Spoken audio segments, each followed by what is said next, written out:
దూరాల ప్రాజెక్టు కొంచెం ఇబ్బందికర పరిస్థితిలో ఉన్నది. దాన్ని కట్టడి చేయాలంటే అధికారులకే బుకాయింపులు చేస్తావురట. ఇంకా అంటే మీరు ప్రజాధనాన్ని అంటే గత ప్రభుత్వంలో చేసిందా, ఈ ప్రభుత్వంలో చేసిందా, లేకపోతే అంతకుముందు ప్రభుత్వంలో చేసిందా, లేకపోతే ఉమ్మడి రాష్ట్రంలో జరిగిన డెవలప్మెంటు మేము చేస్తే వాళ్ళ క్లెయిమ్ చేసుకుంటారు. ఇవన్నీ బంద్ చేయండి. ఇప్పుడు వాళ్ళు చేసింది వాళ్ళ ఇంటికి ఏం తెచ్చి పెట్టలే.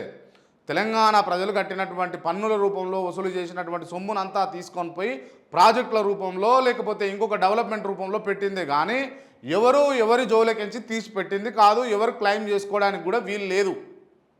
ఇది ఫైనల్. ప్రజాధనాన్ని వృధా చేయడం కోసం ప్రభుత్వాలు రాజకీయ క్రీడలు ఆడకండి. ఇప్పుడు కాళేశ్వరంలో మేడిగడ్డ బ్యారేజ్ దెబ్బతిన్నది, పిల్లర్ కూలింది, మేడిగడ్డ పిల్లర్ కూలింది. కూలినప్పుడు వెంటనే నువ్వు మరమ్మతులు చేసి పిలిపించి అక్కడ కావాల్సినటువంటి అవసరాలను అక్కడ కావాల్సినటువంటి రిపేర్ను చేసి